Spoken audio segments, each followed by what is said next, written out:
Hello, my name is Jonelle, and this is my Golden Year vlog. Welcome back to my channel if you are a wonderful returning subscriber, or just welcome if you're new. So it is September, it is National Sewing Month, and I'm very eager to celebrate by sewing and playing with my machines. I have to order a foot for one of my newest machines, but I am very excited to do that. So I can't wait to play around with it, especially since it can sew leather, and I'm thinking about doing an Electra cosplay later this year. So boom, I got some leather projects. This past week I did talk about finally finishing up a pair of leggings that I had cut out and just sat on my floor for like months. Or okay, it was just 3 weeks. But I finally finished them, and I'm actually wearing them right now. They're so comfortable that I actually have not been able to take them off. But it's a rib knit, and it is a little short. I remember shortening them because usually the patterns are made for like taller people. I think in the future I will just keep them the original length, because they're just like cropped ankle leggings at this point, and it's fine. Like, they can easily fit under boots. This rib knit is very lightweight, so I feel like I'm wearing pajamas, but I'm not. Like, I did like the light test. You can't see my underwear through them, and they're very, very substantial. But I just love how comfortable they are. And then I was like, ooh, I got my Sojo back. So let me do a little quick victory pair of quick victory skirt. You know, like, the leggings were easy, so I make an easy skirt. Because you know what? When you're sewing, sometimes you really just need a win.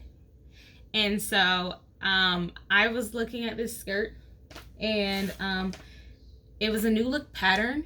And I don't know why or when this happened, but up until this point, I've never sewn any new look patterns, because I thought there was a stigma that new look was just super easy and super basic, and you only sew that if, you know, you're just an easy basic sewist. But I'm learning to just navigate the stigmas around different patterns, because at one point simplicity used to be popping in terms of being more on trend and all those things, and then the calls, like, you know, us, in my opinion, got trendier than simplicity. And of course, you know, it's like everyone's like, just stay away from Vogue. Vogue is too complicated for what reason. They have all these like steps to them, and they're very sartorial and everything. But now I'm less scared of Vogue. I have sewn a Vogue pattern before. It was very easy Vogue, and it would have been very easy if I was in a better space. Like, one thing I have learned about sewing is that you definitely need to have a space where your clothes are laid out, and a system for keeping your pieces together if you're not sewing at the time. So this is the new look that I did. It was 64-63. It is a little older. I might be lying. Is it older? It is from 2005. Yes. This pattern is 19 years old. And what I did was I sewed view B, and I have it in my hands. I messed up. So I was supposed to cut a size 18, right? And I looked and I was like, I'm a size 18? Really? And then I looked at the finished garment measurements. Big mistake, because it said the finished garment at the hip was a 41, which I am, and that was a size 14. So I was like, okay, I don't need to cut an 18. Let me go down to 14. Finished garment measurement. And this does not stretch. This is a regular woven cotton. I should have just stayed at the 18, because what I did was I cut the 14. And I was trying it on. I was like, something's weird about this. One, I did not sew the correct seams. I accidentally sewed the top and the bottom and thought that was the side seam, even though I cut out the notches. And so I had to take it out. Even then, I was like, this is too tight. So I had to add another panel to the skirt, because I was like, this is not going to go completely around my hips. And so what I said was an easy win project was not. Because let me show you. here's the skirt. It is not quite finished because I have to take it in a little bit more because, of course, adding the panel added too much to it. But I'm thinking about installing a zipper because someone on sewing pattern review did install a zipper into this skirt when they sewed it.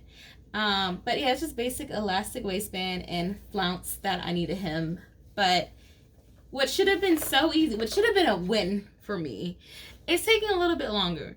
But it's not that much longer, like just the zipper. And I thought to myself, man, Jonelle, you should have added pockets. But I do have just enough of this fabric to make a top to go with it. And I'm thinking about like making one of those popular like tie front tops that people are making. So it's a little 2-piece set. And also I can mix and match that that top with these pants because they're black leggings. But overall, this was an easy sew. Especially if I had listened. If I had listened, this would have been done so much faster. But I think, you know, it's all about the journey with me in sewing. I still won't say like it took me forever to make this because at the end of the day, it was only like maybe 3 hours. And I could do that in one sitting, but I usually don't. And so then another adventure in my sewing world is I ordered some patterns from Simplicity because I saw they were having a sale. And I was like, let me go ahead and grab these patterns I've been thinking about since they were on sale. There's so many fails that I'm starting this video off because I bought the patterns. They were like $5 each or whatever. And if you're on Simplicity's website now, none of the patterns are $5 because they had an even lower sale during National Sewing Month. And I'm like, if I had just waited like literally 2 days, I could have saved 10 to 20% more than I already saved. But you know what? At the end of the day, I'm like, okay, at least I ordered this so it was in stock. Because during National Sewing Month, things go out of stock. Especially some of these patterns that I've been looking at. And like, you know, I know sometimes people order like 10 or 15 patterns at a time. I'm trying to pace myself, especially like with newer patterns that they're gonna keep printing. Like I'm more of like the let me haul the vintage ones versus like the newer prints. So I thought I got my order pretty fast, which, you know, all they do is just pull the patterns and ship it to you. You'd think it'd be that easy. Unfortunately, they did get one of my patterns wrong, which I'm not gonna just sit here and bash Simplicity. I used to work in a warehouse, so I understand how easy it is to get things wrong, especially because this is what they gave me. They gave me Simplicity 9848, which is cute, and maybe if I was in a different mindset, I'd make it, but I'm not. Like, I really don't want to make it, and also it's like I have a couple of 60s patterns, like both vintage and reproduced ones, that I could easily just, you know, extend out the dress and just add feathers if I wanted to. Because like this is a very similar design, like line drawing that I've seen with some of the patterns in my current collection. The reason why they got this confused, which I'm not, like I said, I'm not mad at Simplicity, and this is not bashing them because I will definitely order from them again one day. I will keep you guys updated on my customer service inquiry. This was $98.48, and the one that I ordered was $98.94. And I'm thinking that is why they got it confused. Another thing, because I'm thinking if it's the way the warehouse is laid out, the person was probably like, okay, cool, I'm seeing this number. And also, I ordered 98.33, Simplicity 98.33 as well. Those numbers are so close together. They were like, I got this one right, and I got that one wrong. So, like I said, I will just send this back however Simplicity wants to do this. I want my other pattern because that one, it is a very popular new Mimi G pattern with a bustier and a skirt. The bustier is so cute. I've seen other people sew it. It looks like an easy sew. I really am looking for cool bustiers, so that is why I would like that. and I'm hoping it comes soon, especially before the summer ends, even though I'm the type of person who could definitely layer it. But the other one that I ordered that I actually wanted was Simplicity 9833. This is a Madeline Intimates pattern. I really like it because of the cutout, and also like just the bra is cute. It also has a brief and a thong option. I don't like wearing thongs, but I'm like, this is cute. I need to sew it.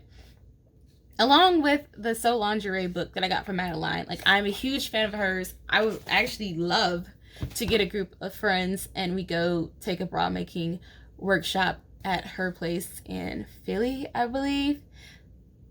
Yeah, she's in Philadelphia.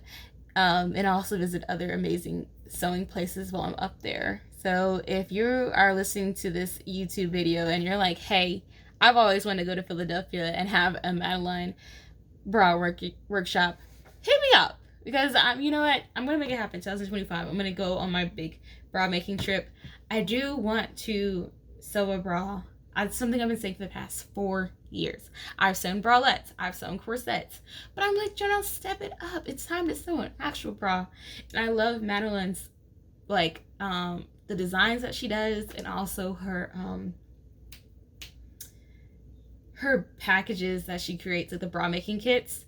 So cute. She goes and like she curates them herself. Like, she will go to France and talk with the manufacturers. She's has some really gorgeous laces that I'm like, all right, Janelle, it's time. You need to make a bra and you need to make it cute. Because also, I was rapping so hard to Venom. Was it Venom by Megan Thee Stallion? That the underwire of my bra like came out and stabbed me in the ribs while I was driving. And I'm like, if I can learn how to make my own durable bras that do not need underwire, I'm a happy camper. Because I've bought some bras recently, like in the past year, and I really needed them. I've been wearing the wrong size for a while, to the point where I had like indentations in my like body because of how small my bras were. So I finally sized up. I felt more comfortable. I wore the HE double hockey sticks out of those bras, because you know, when you finally get one that fits, you wear them. And even though I was hand washing them, you know, it's like you can hand wash something but so many times before it starts to like break down if it's a cheap bra. So I'm like, I know how to sew. I know how to pick out good fabrics. I know how to care for my clothes. So if I can make this easier by getting higher quality bra materials and making it myself, improving the construction, because I look at these bras that they sell in the store, and for my size, like, they just have a band of lace. Like, a band of lace, these hard like wire that is holding your boobs in place under like this like band of lace that gets sprayed after 5 or 6 washes. Like, these bras are not substantial for me. So I am going to take that journey so I don't have to keep giving money to Big Bra, and Big Bra keeps failing me. And that's what I'm excited about. And the third pattern that I got, like I said, only got 3 patterns. And my total was like $25 after shipping. And I think if I had gotten the sale, maybe it was like $20. So a $5 difference. Like, yes, it adds up in the long run if I was doing this like every week. But the fact that I only order patterns like once a year, I don't think it's too bad of a thing. This is McCall 7615. And I am so glad that they didn't get this messed up, because this is an older pattern. Let me see. What year is it from? I lied. This is not an older pattern. This is 2022, okay? I ordered this because my friend and I are going to do a ballerina. Well, it's somewhat a ballerina cosplay, but first we were going to pattern hack. We were going to modify what we had. But while I was shopping, I was like, let me just see if McCall's has any ballerina costumes. And I'm so glad I saw this, because this is going to make our process so much easier than if we hacked and we hacked and we hacked and then things didn't turn out right and we were mad at each other. This even has the little like arm thingies that the characters that we are trying to cosplay as has. There's some modifications that we'll need to make, but it's just on the outside. When you have the basic frame of the costume, it is so much easier to just base the look off of that versus trying to take other things and adding to it. And also, there's like a bin store by my house, and on Tuesdays they usually have things like for $2, and I found 2 petticoats, 2 for only $2 in the place. I'm like, this is so great. I just saved so much money on this cosplay, because that's like another expensive part. So I'm really excited about my sewing projects. I really hope that Simplicity gets back to me soon. I sent the inquiry yesterday, and it was Labor Day, so like I said, no harm in that. And you know, maybe one day I might finally convert to projector sewing, and so I don't have to keep buying paper patterns, but that's a one day thing. For now, I'm still cutting paper, and I actually don't mind it. Like, now that I've understood how this pattern works, I'll cut it again. And I personally don't really mess up patterns when I cut them. Like, one of my friends showed me how to transfer pattern pieces into like muslin and stuff. So if I really like it, and if the pattern itself, like the paper, gets damaged, I can just cut it on some muslin and I still have the pattern. So that is the latest in my sewing journey. Before I mentioned, I am doing the Whole 30 challenge by Pink Mimosa, which is where you have to sew a total of 30 yards before you can buy any more fabric. I'm currently at 5.24 yards, so that's about 17% of the 30-yard challenge. And I was already doing my own thing where I was like, I can't buy any more things for 6 months until I go through my stash. And I really think that at the rate that I'm going, I'll probably achieve both, where I will be at the 6-month mark and I would have sewn the 30 yards. Because this skirt was like 2 7/8 yard. These pants were 1 7/8. No, they were 2.5 yards for these leggings. And I got through them, like, technically I finished sewing both projects in 1 week. So that was like 5 yards in 1 week. It's not hard, especially for the bigger projects. And I do have some things planned that are like 5 and 6 yards. So that's like boom, boom, boom. Let's knock it out. Let's get through my fabric collection.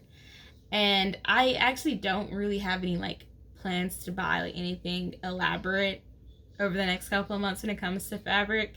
Like, most of the people that I used to buy like pre-orders from, they sort of like got out the game, unfortunately. Like, I used to buy pre-orders for like direct to print fabric companies, and I really loved and supported them, but you know, life got in the way. Like, they're having their own personal journeys, so they can't be like have like 25 rounds a year of pre-orders. Like, their windows are very infrequent, and some of their designs that I've seen, I just haven't been excited by, which is, it's fine. I'll support when I can support. I know in the sewing world, there is a lot of brands to support and figure out, like, you know, who should you buy from. And last episode, I did talk about like Hobby Lobby extensively about why I don't support them and side-eye people who do. And, you know, I was talking about voting with your dollars and where you can take your money. And there are a lot of smaller brands that focus on things that people don't talk about. So, for example, the custom fabric brands that I shopped, their names were Emerald Curtain Fabrics and Quinora Renee fabrics. The reason why I like shopping with them was because they made fabric that had like black people on it. It would be like black mermaids, black Santa Claus, like, you know, and like I also like Quinora Renee because she took it a step further where she had a couple of raunchy designs. Like she had like a naughty Santa Claus design. And so did Emerald Curtain too. Like she had like this raunchy reindeer design that I made like ugly Christmas sweaters with that Fred and I can only wear like in the safety of our own home or just at like a really an adult Christmas party. That's the type of stuff I like because I can't go to Michael's or Joann's and buy smut. Understandable. And to find black people at Joann's, like you only find them during February and you hope it doesn't sell out. So I, put my dollars there and they were all like, black women, small business owners, and I felt proud. Proud to support them, and I still am proud. Like whenever I wear Quinora Renee's Black Magic Leopard, like I be wearing it, and I would tell anybody I got it from Quinora Renee, and I'm like, I'm sorry she's not open right now, but and also supporting black artists and creators within big brands is important too. I know Mimi G isn't like black, but it's like in my head she was always black until I was like, wait, she's just a person of color along with Tabitha Sower. But these women, to me, in my mind, revolutionized how we saw sewing, because up until then, when I was little, my mom would be like, oh, there's this woman, Nancy Zimmerman. You can sew with Nancy on PBS. And first of all, Nancy Zimmerman was like already dead by the time I started sewing. Two, I was like, I don't want to sew with Nancy. I really don't. Like, rest in peace to Miss Girl. But I don't want to sew pillowcases and tote bags from upholstery fabric. That's lame to me. But then Mimi G came up and Tabitha Sower, and they were sewing fun things with fun fabrics, showing off their curves. They weren't always following patterns. They were just having fun. And that's why I love them and try to support them when I can. But now there's so much more diversity in the crafting world that I don't have to solely support Mimi G or Tabitha Sower or Quinora Renee or Emerald Curtain. Still great that I do when I can. But on that note, okay, this might be bad for me to say, but like I was really excited when Mimi G announced Know Me patterns, because they're like, instead of the big four, which is Vogue, Butterick's, McCall's, and Simplicity, they're like, now we have Know Me, which is like supposed to be independent designers of color, queer designers, like supposed to show the diversity of the pattern making movement. And just also like, I think it was trying to be like a different like brand from Simplicity and Butterick and McCall's. However, what has confused me is that these are housed within the same brand, and like for the most part, these designs have been great but not exciting to me. Like I've seen people do really great things with the Know Me patterns, and I have like 2 Know Me patterns. However, I haven't been sewn with them yet, and I keep saying I'm gonna sew with it. But oftentimes I look at it, I'm like, what am I gonna do with this? Like, I think the issue that I have with Know Me patterns is that it looks like they already hacked the pattern, which is fine, because sometimes people need to be pushed in that direction with creativity. All they have to choose is the fabric instead of having to choose how they're going to hack this pattern and then the fabric. And I kind of hack patterns at times. Like, I hacked this one, unfortunately, but it's like people will hack patterns by color blocking, and if it's already put in there to color block, great, but it's still like they're feeding you the creativity when, like, for example, this skirt, I'm gonna keep using it. If I wanted to cut these flares in half and have half blue, half white, or whatever, that that's something I can do on my own. And I would just take the other pattern piece and trace it and just cut it, versus like Nomi told me to cut this into 2 pieces and color block, and that might not have been the design I was thinking about doing. Or because I'm already shown that I can cut this into 2 pieces, I'm not thinking I can cut into 3 and 4. Like, I guess that's just the thing, that how I feel about Nomi patterns. I still think a lot of them are very cute, and I like that they do have things for men. And maybe if I felt like I could be a little bit trendier, I would like buy everything in their collection. Like, some designers I do like more. I think Veronica Cole had a really great bustier pattern, but they did not cut it. Like, they didn't print it in my size, which I understand because they wanted to be size inclusive. Perfectly fine. But some of those things I'm like, oh, that was one of the few Nomi patterns where I was like, I want this. I'm excited about this. And that's just also where we just fall into like preference. A lot of things when it comes to the fashion world are just based on preference and trends. There are some trends that I saw in the fashion world that I hated.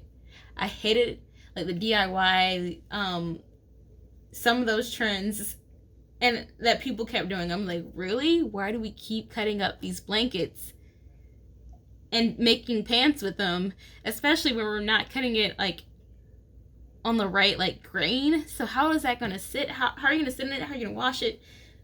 What's the reason of using this fabric that, like, you know? But it got very popular and people were doing it, and I can't really knock people for that. That's what makes it a trend, and it makes people a part of this larger conversation with crafting. And people can probably look at the stuff that I sew and not like it. Like, you know, going back to these, somebody could look at this skirt and be like, this is a grandma fabric. Why would you sew with this? But I actually like it. It's like a prairie look. It is a little cottagecore, but also this cotton is so comfortable. It's so comfortable to me. I really don't want to just keep finding polyester and sewing polyester and putting polyester on my body. I want to sew things with cotton that I can easily throw in the washing machine, easily take out the washing machine and put on my body and wear in hot Georgia where it is sweltering and I need fabric that can breathe. And I love the color green. It is my absolute favorite color. So to me, I love this. To others, they might not. And I can't dress for other people. And you shouldn't dress for me. Like, sometimes people are like, oh, you majored in fashion merchandising. What do you think about my outfit? Or, you know, give me advice. And I'm like, advice is so much deeper than just telling you to wear some jeans. I tell people to wear what makes them happy, and their style is actually just going to shine through that. And, you know, I'm going to have my opinions. You're going to have your opinions. Somebody can come in the comments and cuss me out and tell me that I'm not supporting Black people because I'm not the biggest fan of Nomi patterns. I'm a fan of what they represent. It's just not my style. So, you know, like I said in my previous videos, you can come and talk to me and we can have a conversation about this. If it gets weird, I will just not respond. Like, for example, on Twitter, I tweeted, I'm tired of them putting my loans in forbearance. I want them to put it in forgiveness. If you're going through what I'm going through right now, like, I'm paying my loans when they tell me to pay, but then they keep putting my loans in administrative forbearance because they don't know what they're doing in terms of forgiveness and all that. But because they're in forbearance, any payments I make won't go towards student loan forgiveness, like the public PSLF.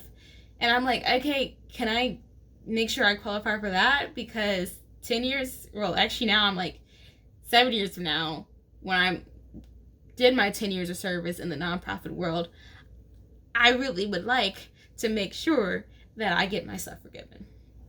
So I just tweeted that, you know, stop forbearance just for the forgiveness.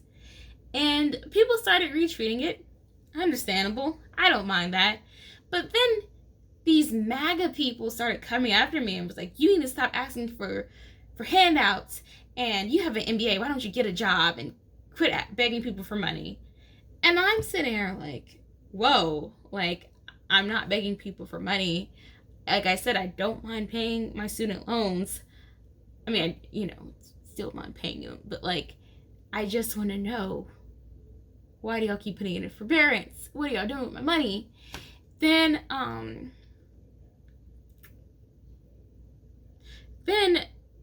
I would just like tune in on Twitter and every now and then just read some of the notifications.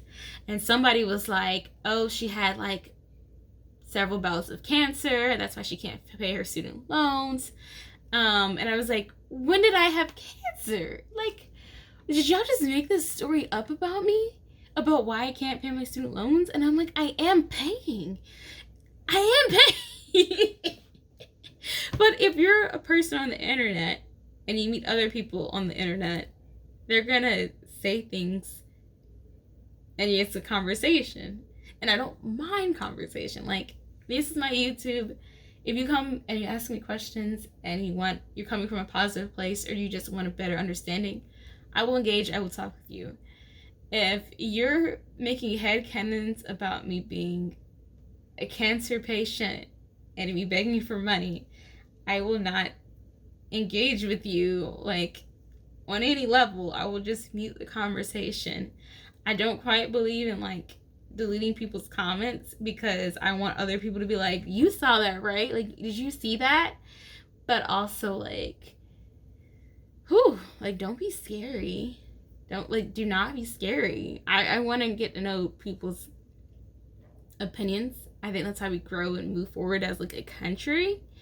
But we gotta be coming from, like, just a normal playing field. Like, if I say I want my student loans forgiven, don't think I'm asking for money and don't think I'm not paying it. And, like, I don't understand why on Twitter, every time I tweet, people either talk about my MBA, because my username has MBA in it, and I'm like, I love my degree, I love what I did and everything, but I'm not the type of person who, I'm not gonna say that. Okay, MBAs can make you a lot of money, but it's really not the degree itself. It's just what you do as a person. Like, I'm a money-minded person, says the nonprofit executive, but, like, I know how to make money, and my MBA wasn't what taught me how to make money. It just sort of solidified that I knew how to make money, and what I do afterwards is what happens. When people are like, oh, she has an MBA, why is she so stupid, and why does she ask for money? I'm like, whoa. Another thing is, I have a rainbow in my username on Twitter, and people often, like, use that as an opportunity to call me, like, homophobic slurs and trans slurs as well. And I'm like, y'all don't know what this rainbow means. So why does this invite you to say so many terrible things about who you think I am when I didn't prompt that with my original tweets? So I just know there are a lot of people who have hate on the internet. I don't know those people hate me enough to watch my 30 and 40 minute YouTube videos. If they are, like, hi, bye. I'm not interested in engaging with people who have some negative things to say about, how I navigate the world. And I know some people, they think because I said my opinion that I'm just spewing negativity. But I don't think it's negative to be like, I don't want to shop at this place because they don't respect their employees. And also talking about my customer experience and my personal opinion on style. That's just what I have to say. But that is almost everything I wanted to say in this episode. That was a little bit of a tangent. But the last thing I wanted to say was this past weekend, if you live in Atlanta, you know that Labor Day weekend is DragonCon. And everyone thinks because I cosplay that DragonCon is where I would be happiest at. No, it's not for me. And this is, my personal opinion. There are people who are discovering cons every day. They're like, I see this on social media. I want to cosplay. I want to go to a con. Which one should I go to? And then they see DragonCon, where 70,000 people. It's all over. You got voice actors from every fandom at DragonCon. You see 1,100 Deadpools. You're like, I need to be there. For to some people, they love DragonCon. I'm looking at my feed. There's so many people who love DragonCon. They were there. I went ahead and told people I'm not going to DragonCon. It's not my style. It's too many people. We are, first of all, dealing with a COVID surge, so I just don't want to be in a super spreader event for that I don't really care about. That's overwhelming. If it's MomoCon, which is smaller, and I usually work at MomoCon, I don't mind it. But DragonCon, it is so much going on. If you love it, if you love fandoms, if you love being around people, if you love getting 8, 10, 12,000 steps in, that is your place to be. If you like navigating between 5 different buildings, 90-degree weather, wearing these outfits, a Deadpool line, which I love Deadpool, but a whole conga line of Deadpools, that is your place to be. If you want to go in a place where there are people who are in character the whole weekend, you don't even see, they don't even break character in the bathroom. You need to be at DragonCon. But if you need a little slower pace, go to MomoCon. If you need an even slower pace, go to Anime Week in Atlanta. If you need an even slower pace, go to AkaiCon in Tennessee. It's like these cons, there's levels to it, and you don't have to be at every level just because you like to cosplay. That's all I'm saying. And even like me, I guess maybe I'm a level 10 cosplayer. I don't know. Been doing this for a little bit of a while. You don't have to enter every cosplay competition. You don't have to cosplay every day. Please just make sure you have your snacks. Make sure you have your snacks in your water. That is the most important thing when it comes to these cons. But that's sort of it for me for this week. I'll have probably more sewing projects under my belt. I'm a little stressed. I got a grant opening coming up this weekend, and everybody's gonna be working on my off day. So yeah, I will probably just sew some of the stress away. But anyways, you guys have a wonderful week. Stay safe, hydrated. Y'all better get some sewing in. It's National Sewing Month, and just let me know what you guys got planned. Bye.